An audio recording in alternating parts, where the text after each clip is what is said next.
मित्रों नमस्कार। आज हम बातें करेंगे भाषा परिवर्तन के प्रमुख कारणों पर प्रकाश डालिए।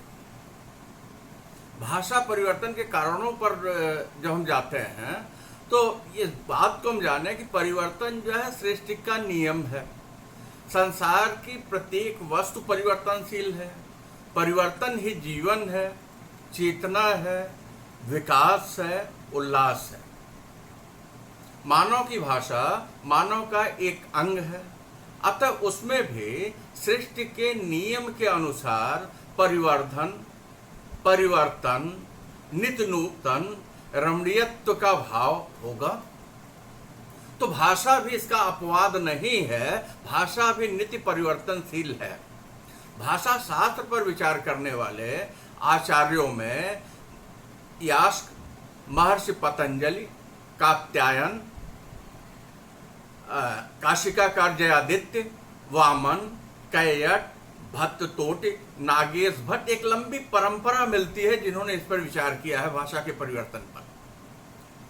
यूरोप में भी विद्वानों ने इस पर बहुत विचार किया है। डेनिश विद्वान जे.एच. डार्क और ब्रेडस ने भी भाषा के परिवर्तन के कारणों पर विचार करते हुए 7 प्रमुख कारण बताए हैं। स्टूवेंट और येस्पर्सन और हेनरी भी जो भाषा के परिवर्तन के कारणों को व्याख्यायित करते हैं। तो इस तरीके से हम कहते हैं कि भाषा जो है अपवाद नहीं है, भाषा का नित्य क्या होता है, विकास होता है।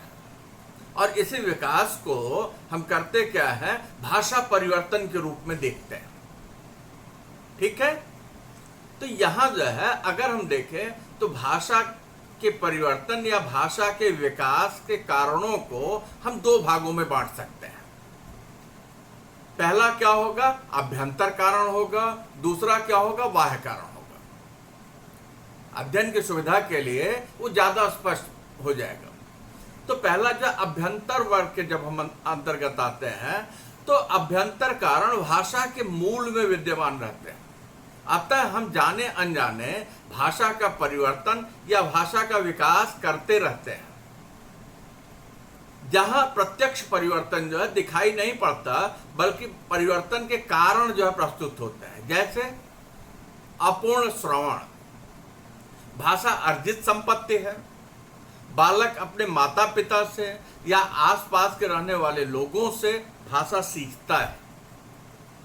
इस सीखने की क्रिया में 3 बातें होती हैं: सुनना, पुनः उच्चारण करना और याद करना। ठीक है। तो अब ऐसी स्थिति में सुनना, पुनः उच्चारण रखना और याद करना, तो सुनने और उच्चारण करने के बीच में जरा सी भी असुविधा हुई तो क्या होता है, अशुद्धियां आने लगती हैं। जैसे जो है प्रायः भाषा में हम देखते हैं व और ब का, स और श का, ई और ई का, उ और उ का आदि अनेक अशुद्धियां जो है भाषा में प्रचलित हो जाती हैं और ऐसी स्थिति में भाषा में परिवर्तन होने लगता है। अपूर्ण श्रवण एक कारण मुख्य हुआ। फिर अपूर्ण अनुकरण, क्योंकि भाषा हम इसी समाज में रह करके सीखते हैं। ऐसी स्थिति में अगर जो है हमने उच्चारण सही किया, श्रवण सही किया, याद सही किया, लेकिन हमने क्या किया कि उसका अनुकरण जो है वो बराबर नहीं किया, अपूर्ण या अधूरा या अस्पष्ट अनुकरण जो है भाषा के परिवर्तन का कारण बनता है। अनुकरण प्रायः जो है कैसा हो, अगर अपूर्ण या बेठीक होगा तो फिर भाषा जो परिवर्तित हो जाती है। तो अपूर्ण अनुकरण में क्या होता है, शारीरिक विभिन्नता। ध्वनियां उच्चारण अंगों के सहारे करते हैं और सभी के उच्चारण अंग एक जैसे नहीं होते हैं। पुरुषों में स्त्रियों में अंतर होगा। पुरुषों और स्त्रियों के उच्चारण अवयवों को इस संदर्भ में देखा जा सकता है। दूसरा जो है क्या होगा, ध्यान की कमी। सावधानी से न सुनना भी अनुकरण की अपूर्णता का कारण बनेगा। तीसरा इसमें होगा अशिक्षा। शिक्षा के अभाव में ग्रामीण जन या अर्ध शिक्षित लोग या अशिक्षित व्यक्ति ध्वनियों का शुद्ध उच्चारण नहीं करते। अशिक्षा या अज्ञानता के कारण शब्दों का उचित ज्ञान नहीं होता है, इससे उनकी ध्वनियों में परिवर्तन हो जाता है। इस प्रकार से होने वाले परिवर्तन, जैसे कुछ हम यथा उदाहरण देखते हैं, गार्ड गारद, कंपाउंडर कंपाउंडर, टाइम टेम आदि ऐसे जो है दोषपूर्ण उच्चारण जो है वो होते हैं और लोगों के द्वारा जो सुनकर के वो अनुकरण किए चले जाते हैं और भाषा में परिवर्तन की प्रक्रिया सतत जो है वो दिखाई पड़ती है। अज्ञानता, शिक्षित व्यक्तियों में अज्ञानता वश भी भाषा में परिवर्तन होता है, जिसमें अभी मैंने चर्चा की थी व और ब का, य और ज का, स और श का। तो क्या होता है, इसमें अंतर नहीं कर पाते। जैसे यजमान, यजमान, जजमान खूब चलता है। शरीर, शरीर खूब चलता है कि नहीं। अधीन, आधीन, मतलब ये ऐसे शब्द हैं कि जो जजमान, शरीर, आधीन जो है ये अज्ञानता की वजह से ये प्रचलन में आ गया और ऐसी स्थिति में भाषा में जो है परिवर्तन होता है। इसके अलावा जो लिपि की अपूर्णता, प्रत्येक भाषा में कुछ विशिष्ट ध्वनियां हैं जिनका शुद्ध और स्पष्ट लेखन दूसरी भाषा में संभव नहीं है। ऐसे में रोमन ध्वनियों के प्रभाववश जो है गुप्त का परिवर्तन होना स्वाभाविक है। अंग्रेजी में लिपि दोष के कारण गुप्त गुप्ता हो जाते हैं, शुक्ल शुक्ला हो जाते हैं, मिश्र मिश्रा हो जाते हैं, राम रामा हो जाते हैं, कृष्ण कृष्णा हो जाते हैं। क्योंकि होता क्या है कि अंग्रेजी में स्वर और दीर्घ भिन्न रूप नहीं है। किसी उच्चारण को आसान बनाने के लिए भी ध्वनियों में परिवर्तन किया जाता है। जैसे एकेडमी, हमने क्या किया, इसका हिंदीकरण कर लिया अकादमी। टेक्निक, तकनीकी। तो लिपि की अपूर्णता भी जो है भाषा परिवर्तन का कारण बनती है। इसके अलावा जो है फिर अगले मुख्य पॉइंट पे आए तो तीसरा मुद्दा आके तीसरा पॉइंट प्रमुख होता है प्रयत्न लाघव या मुख सुख। मनुष्य का स्वभाव है कम से कम समय में अधिक से अधिक कार्य पूरा करना चाहता है। ऐसी प्रवृत्ति जो है उसके भाषा के ऊपर भी काम करती है। तो वो कम से कम उच्चारण में अपनी अभिव्यक्ति को अत्यधिक प्रभावशाली तरीके से व्यक्त करना चाहता है। ऐसी स्थिति में सुविधा के लिए क्लिष्ट ध्वनियों का सरल रूप में वो परिवर्तन कर देता है। क्लिष्ट ध्वनियों के लिए उसका वो जो है छोटा फॉर्म प्रयोग कर देगा। जैसे श्याम सुंदर, श्याम। मोहनदास करमचंद गांधी, गांधी। महर्षि दयानंद सरस्वती, महर्षि दयानंद। यहां जो है हमने किया क्या कि मदन मोहन मालवीय को मालवीय, गांधी, महर्षि दयानंद से काम चला लिया।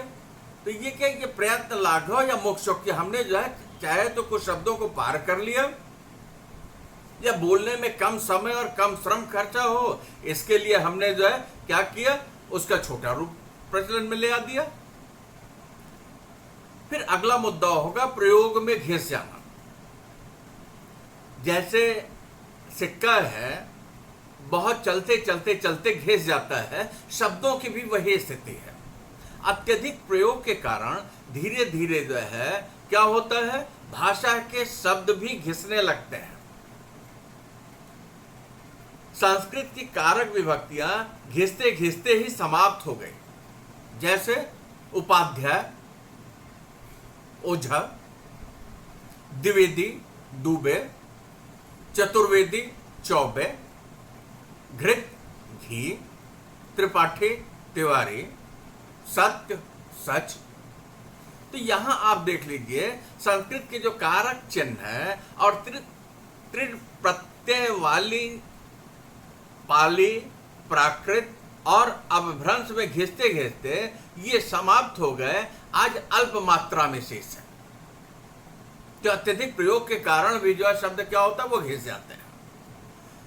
इसके अलावा जो क्या होता है, भावातिरेक, पांचवा मुद्दा आता है। क्रोध, प्रेम, शोक आदि भावों की अधिकता के कारण भी शब्दों के रूप परिवर्तित हो जाते हैं। प्रेम या क्रोध में सीधे सीधे हम नाम न लेकर जो है उसका जो तोड़ मोड़ मरोड़ करके जो प्रयोग कर देते हैं। स्नेह की अधिकता के लिए बाबू, बबुआ छोटे बच्चों के लिए खूब प्रचलित है। भाई, भैया, माई, मतवा, महतारी, भाभी, भौजी। इस तरीके से आप देख लीजिए जो है, या किसी के नाम को ले लीजिए, गुस्से में हम क्या करते हैं उसके नाम का विकृत रूप जो है प्रयुक्त कर देते हैं। इसकी वजह से भावातिरेक के कारण भी भाषा में परिवर्तन होता है। लयात्मकता अगला मुद्दा है। लय का मानव जीवन से विशेष संबंध है। ये कह लीजिए कि लय मनुष्य के जीवन में महत्वपूर्ण भूमिका का निर्वाह करती है और यह प्रवृत्ति जो भाषा में भी लागू होती है। लय की संगति से जो ध्वनि उत्पन्न होती है, इस आधार पर भी भाषा में परिवर्तन हो जाता है। बल प्रयोग या बलाघात, बोलने में किसी शुद्ध वर्ण या ध्वनि पर अधिक बल दिया जाता है, जैसे किसी पर कम। इसका परिणाम बलाघात वाली ध्वनि प्रबल हो जाती है और उसके आगे या उसके पीछे वाली ध्वनि जो निर्बल हो जाती है, जिससे भाषा में परिवर्तन आ जाता है। जैसे अब ही, अब ही, अब ही, मयूर, मोट, मजदूर, मजूर, सब ही, सब ही, चर्मकार, चमार, लोहकार, लोहार। तो यहां आप देख लीजिए जो है क्या किया, पहले वाली ध्वनि पे जब बल दिया तो दूसरी ध्वनि कमजोर हो गई। क्या हो गया, सीधे सीधे आप देख लीजिए जो है लोहकार, लो पे हमने जोर दे दिया, लोहार हो गया। मजदूर, हमने क्या किया, मजूर कर दिया। प्रमाद या असावधानी के कारण भी भाषा में परिवर्तन होता है। आठवां परिवर्तन के लिए हम चिन्हित करते हैं। प्रमाद या असावधानी के कारण भी कभी कभी शब्दों को तोड़ मरोड़ दिया जाता है, और तो कभी वर्ण विपर्य दिया जाता है, तो कभी अन्य अर्थ वाले शब्दों को अन्य अर्थ में प्रयोग कर दिया जाता है। जैसे गुरु, गुरु क्या हुआ, गरु। शाप, श्राप, शाप, श्राप। ज्योति, ज्योत, ज्योति, ज्योत। तो यहां आप देख लीजिए थोड़ी सी असावधानी के कारण जो है शब्द परिवर्तित हो रहा है।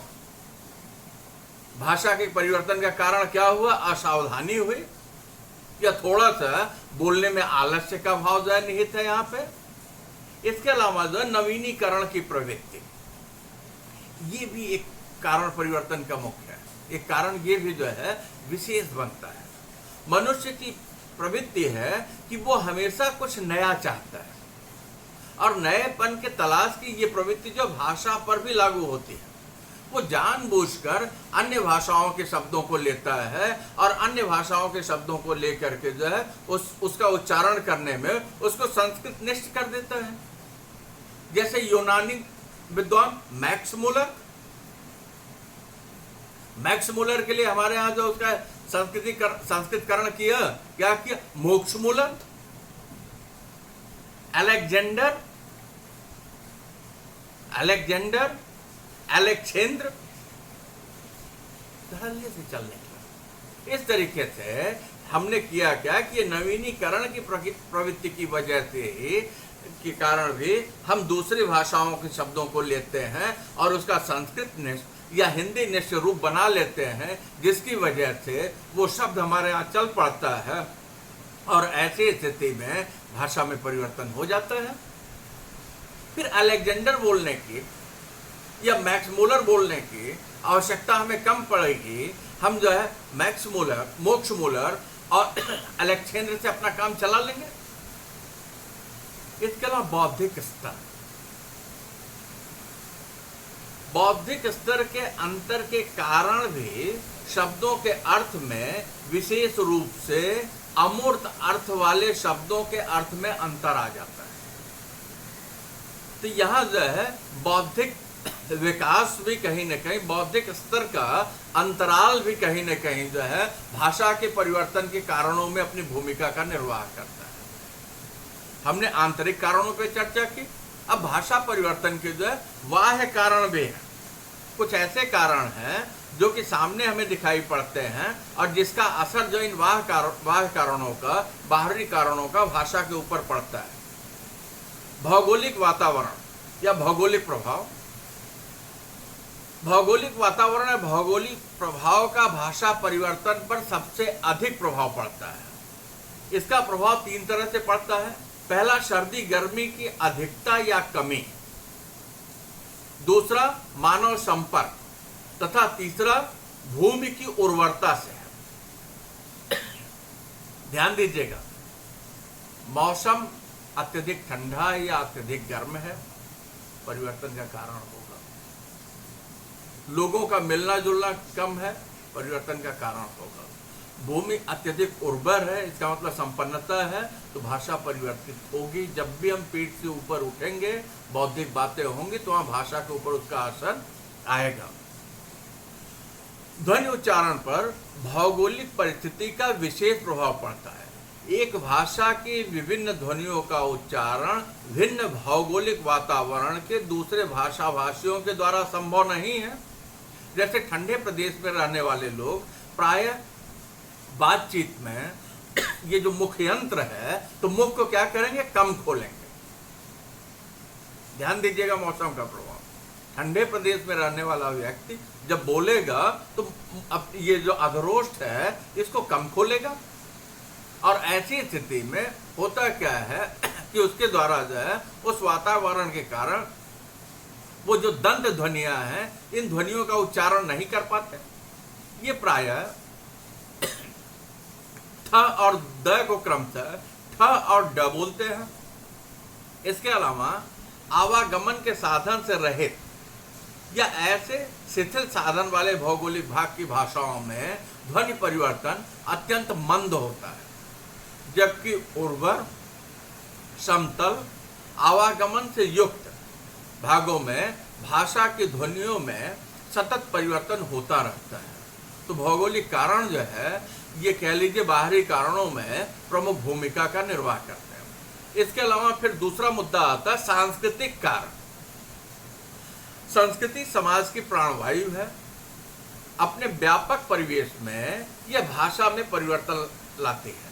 सांस्कृतिक प्रभाव विभिन्न संस्थाओं के द्वारा, महापुरुषों के द्वारा, विभिन्न संस्कृतियों के सम्मेलन के द्वारा विश्व में सांस्कृतिक क्रांतियां हुई, जिससे जो है उन देशों को विशेष रूप से प्रभावित किया है। हमारे यहाँ तो एक एक करके अलग अलग जो है 7 संस्कृतियों के लोग जो है वो आए हैं।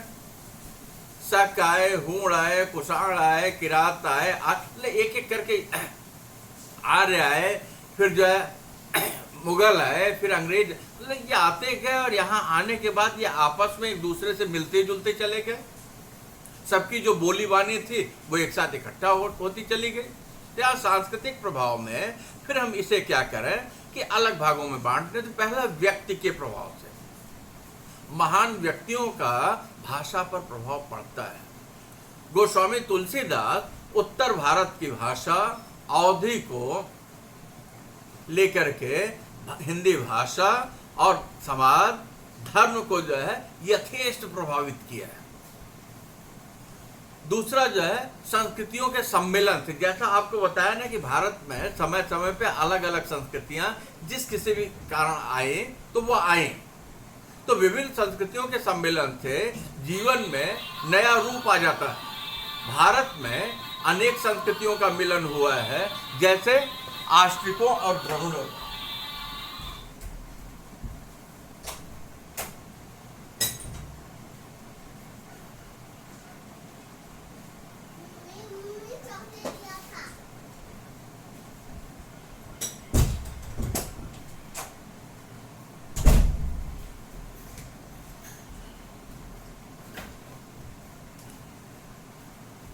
हाँ, चर्चा आपसे ये कह रहे थे कि जैसे जो है भारत में विभिन्न संस्कृतियां आई, शक आए, हूण आए, कुषाण आए, मुगल आए, अंग्रेज आए, बीच में आर्यों की भी चर्चा चलती है, द्रविड़ संस्कृति यहाँ मिलती ही है। तो यहाँ ये कह लीजिए जैसे आस्ट्रिक और द्रविड़ों का, फिर भारतीयों और यूरोप वालों का, तो परिणामतः भारतीय भाषाओं में विभिन्न संस्कृतियों के सैकड़ों शब्द प्रचलन में आ गए। जैसे हिंदी आस्ट्रिकों के शब्द गंगा, द्रविड़ भाषा के शब्द नीर, आली, मीन आदि। आश्चर्य होगा, गंगा हमारे यहाँ की पवित्र नदी है, और गंगा शब्द जो है ये आया कहाँ से, तो ये आस्ट्रिक भाषा का शब्द है। हम कहते हैं नीर, हम कहते हैं मीन, ये क्या है, ये द्रविड़ भाषा का शब्द है। तो सब संस्कृतियों के मिलन से भी शब्द आते हैं और ऐसे रच पच जाते हैं कि अलग करना, उन्हें अलगाना मुश्किल हो जाता है कि ये जो है हिंदी के नहीं है। ऐसे ध्वनिकान, मूलतः भारोपीय भाषा में ट वर्गीय ध्वनियां न थी। ट वर्गीय ट, ठ, ड, ढ, अण, एक वर्ग में 5 ध्वनियां होती है। तो ध्वनियों का ना, तो मूलतः भारोपीय, भारत और यूरोपीय, भारोपीय भाषा में ट वर्गीय ध्वनियां नहीं थी, पर भारत में आने पर द्रविड़ों के प्रभाव से भारतीय आर्य भाषा में ट वर्गीय ध्वनि आ गई। ध्यान देने का प्रश्न है, 5 वर्ण एक साथ आके मिल जा रहे हैं। ट, ठ, ड, ढ, ण। हमारे पास वो व्यवस्था जो है भारत और यूरोपीय भाषा परिवार में कहीं भी इसका प्रयोग नहीं होता रहा है। ठीक है। हिंदी, तो ऐसी स्थिति में हिंदी भाषा में मुसलमानों तथा अंग्रेजों के संपर्क में आने पर कई नवीन ध्वनि आ गई। जैसे जो फारसी के प्रभाववश जो है नुक्ता चलने लगा, गजल गजल, गजल गजल, college college, college college, doctor doctor, doctor doctor, doctor doctor. तो यहां आप देख लीजिए कैसे जो दूसरी भाषाओं के संपर्क में आने पर ध्वनि आ जा रही है कि नहीं। इसके अलावा जो है बोलने वालों की उन्नति, सामाजिक उन्नति या सामाजिक औन्नति का भाषा पर विशेष प्रभाव पड़ता है। सामाजिक उन्नति पर भाषा का शुद्ध रूप प्रयुक्त होता है, तो औन्नति पर उसका परिवर्तित रूप ही अधिक प्रयोग होना स्वाभाविक है। बोलने वाले की वैज्ञानिक या अन्य क्षेत्रों में उन्नति होती है तो भाषा में परिवर्तन होता है। यह परिवर्तन 2 रूपों में हमें दिखाई पड़ता है। नई उन्नति के अनुरूप नई अभिव्यक्तियों के लिए कुछ नई चीजें, मशीन, वस्त्र, खाना, मनोरंजन, दवाएं, यंत्र आदि आ जाते हैं। तो जब वो प्रयुक्त होते हैं तो उसकी अभिव्यक्ति के लिए नए नए शब्द आ जाते हैं, या पुराने शब्दों में नया अर्थ आ जाता है। इस प्रकार सामाजिक स्थिति के कारण शब्दों में ध्वनि परिवर्तन की प्रक्रिया सतत चलती रहती है। अभी मैंने उदाहरण दिया था, फिर देख लीजिए जो है यजमान, जजमान, वियरिंग, वैरंग, वाराणसी, बनारस,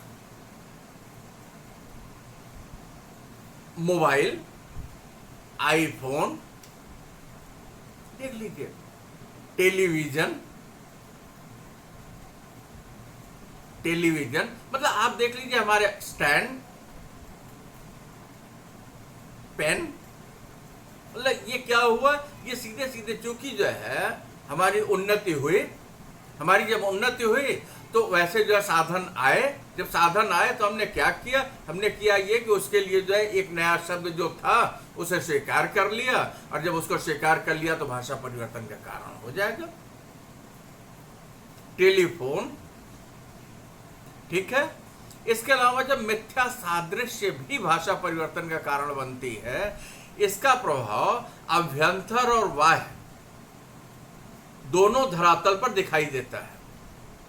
मिथ्या सादृश्य यह ध्वनि, शब्द, अर्थ, वाक्य रचना आदि सभी को प्रभावित करती है। जैसे एकादश के द्वादश के सदृश एकादश हो गया, एकादश द्वादश के सदृश मतलब द्वादश है तो एकादश हो गया। निर्गुण के सदृश सगुण को सरगुण लिखा गया। पंचम, सप्तम, अष्टम के अंत में म प्रत्यय है। पंच, सप्त, अष्ट होना चाहिए, है कि नहीं? लेकिन देखिए इसमें म प्रत्यय लग गया। उसी के सामने पर षष्ठ को षष्टम भी लिखते हैं। पंचम, षष्टम, सप्तम, अष्टम। यहां हमने देखा पंचम, सप्तम और अष्टम में म प्रत्यय आके जुड़ जाता है, एक ध्वनि आ जाती है, और यहां जो उसी के तुक पर जो है जो षष्ठ शुद्ध है अपनी जगह जो संस्कृत भाषा के अनुसार, व्याकरण के अनुसार, लेकिन वो षष्टम हो जाता है, मतलब वो ध्वनि आकर के षष्ठ में भी लिख जाती है। इसके अलावा जो है भाषा परिवर्तन पर अन्य भाषाओं का प्रभाव, यहाँ बोलने वाले की उन्नति वगैरह में जो है ये मुद्दा, ये पॉइंट आ करके कहीं न कहीं उस पर जो हम लोगों ने बातें कर ली हैं, लेकिन इस बात को आप जानिएगा, जब एक भाषा क्षेत्र में किसी अन्य भाषा का प्रयोग होने लगता है तो उनकी ध्वनियां वहां की भाषा को प्रभावित करती है। जैसे मुसलमानों के आगमन के पश्चात अरबी तथा फारसी भाषा का यहाँ प्रयोग होने लगा। अरबी और फारसी के प्रभाव से हिंदी में क, ख, ग, ज आदि ध्वनियां जो है बोली और लिखी जाने लगी। क, ख, ख, मतलब वही जो नुक्ते की चर्चा अभी हम ऊपर कर रहे थे, है कि नहीं? ध्वनि आगम में जो चर्चा हमारे यहाँ हो रही थी, ठीक वैसे ही अंग्रेजी की भाषा के प्रभाव के कारण आध्वनि का प्रयोग होने लगा। ऊपर उदाहरण में इस पे भी चर्चा हमारी हुई है, जैसे डॉक्टर, डॉक्टर, डॉक्टर, डॉक्टर,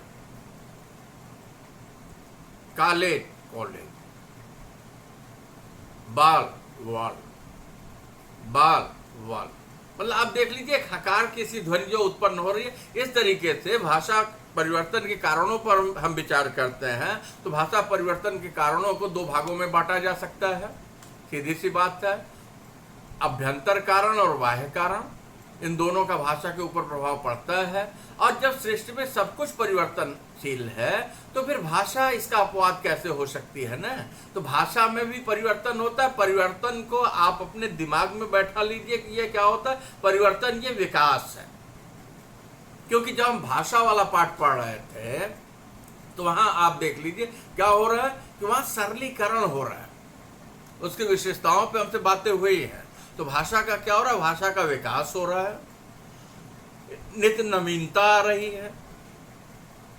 नवीनता की ये जो प्रवृत्ति है वो कर क्या रही है, कर वो ये रही है कि क्रमशः जो है भाषा में परिवर्तन होता रहता है। ये सारे कारण जो है कहीं ना कहीं अपनी भूमिका का निर्वाह करते रहते हैं, लेकिन भाषा में परिवर्तन इतना सूक्ष्म होता है इतना धीमे होता है कि उसे चिन्हित करना जो है मुश्किल होता है। 150 साल बाद, 25-50 साल बाद जो है उस परिवर्तन को हम समझ पाते हैं। जैसे हमने जो है फारसी के नुक्ते को पकड़ा, या जैसे यूरोपीय भाषाओं के कारण जो है जो हकार की ध्वनि जो है डॉक्टर के ऊपर आया, वाल के ऊपर आया, कॉलेज के ऊपर आया, है कि नहीं?